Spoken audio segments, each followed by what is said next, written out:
Gasmus with another Grand Archive deck guide. This time it's a special one, and this is the list I won the most recent Discord community tournament. I did this with my main girl Lorraine and on a combo via Crux list. Also, I want to put out a disclaimer that there was a rule change post this tournament, so the combo operates differently now. I'll show how it worked pre and post the change, noting I've also included some cards I'd swap out. Okay, with that said, let's get into it. Okay, here's the list, but this deck revolves around 2 Crux cards. One, Spirit Blade Ensoul, and other Spirit Blade Dispersion. Ensoul allows you to bring out all your swords from your material deck and banishment, and then allow them to attack as an ally. Spirit Blade Dispersion allows you to remove all durability counters from those sword weapons, and then choose how you want to deal that damage. So you can deal it to one unit, or you can split it among many.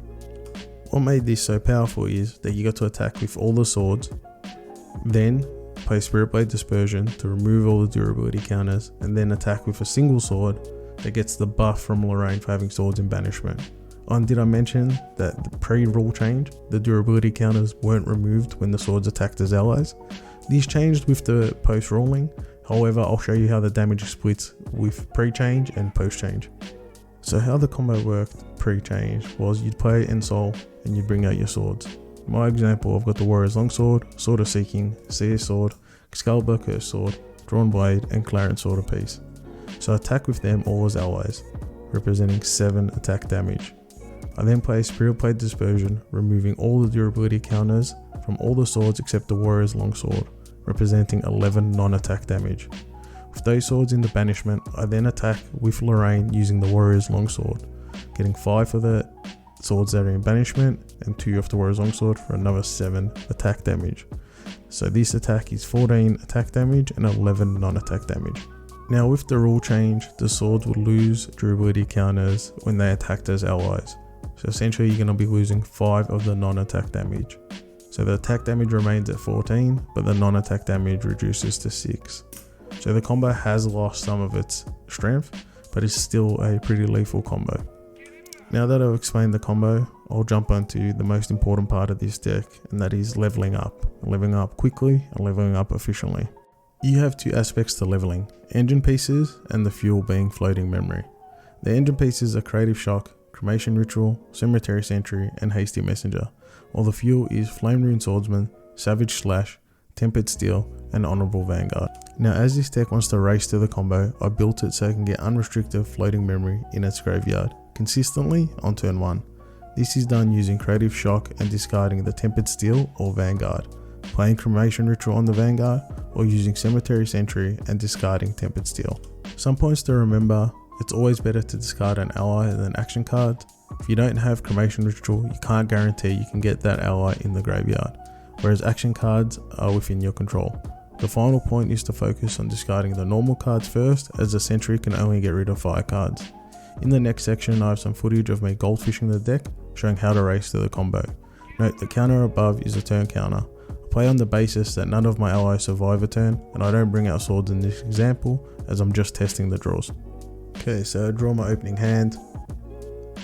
No floating memory, but I've got the Creative Shock, so I'll play that Creative Shock.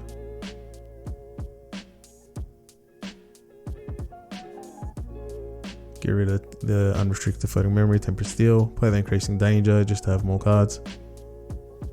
Now it's turn 2, use the floating memory. I'll use the Hasty Messenger now to discard the Flame Rune Swordsman. So now I've got 1 floating memory, I need 1 more.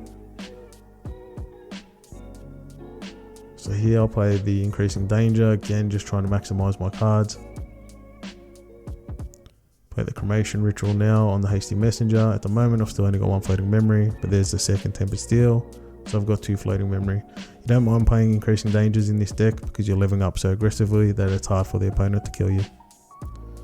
So it's now turn 3, and I'm going to play the Dungeon Guide to get to level 3. You can see I have the combo in hand, just don't have enough cards to play it this turn, so this turn is just going to level 3.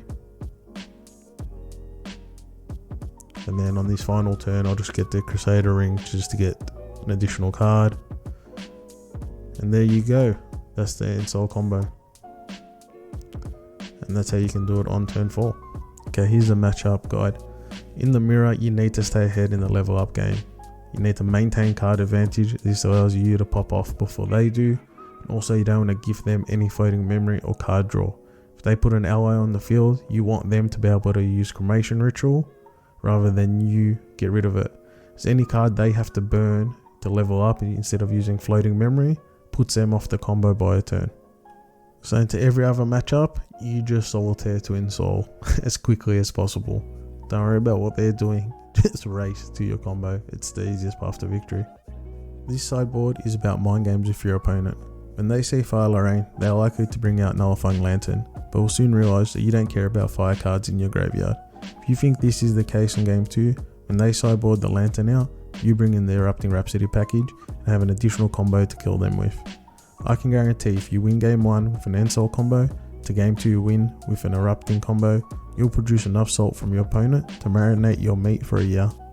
In terms of the deck post the rule change, I'd actually get rid of Dispersion and break up the combo. I'd also get rid of 2 of the swords with higher durability counters and bring in swords that attack for more. Now there's a loophole within Soul, so you get to bring out a Luxem sword. I don't like the rule, but you'll be dumb not to play it.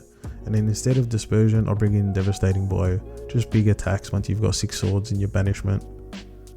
Thanks for watching, and as always, if you enjoyed these videos, please consider subscribing. I'd really appreciate it. I'll have links to both decks pre and post rule change in the description below. Also, if you want to discuss decks or jam a few games out, hit me up in the official G8 Discord. Cheers.